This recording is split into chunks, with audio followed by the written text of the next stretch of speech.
আমি তাকে ভালোবেসেছি তার সৌন্দর্য দেখিনি। সে যেমনই হোক, আমি তার থেকে সুন্দর কাউকে চাইনি।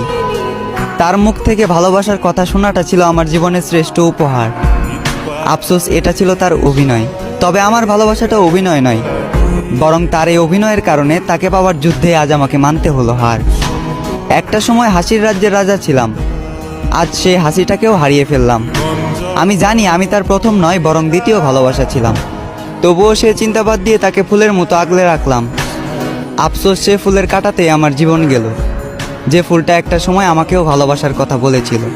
খারাপ তো তখনই লাগলো যখন দেখলাম চোখের সামনে অতি আপন মানুষটা হয়ে গেল পর। চোখ দিয়ে ঝরল বৃষ্টি, বুক দিয়ে বয়ে গেল কালবৈশাখী ঝড়।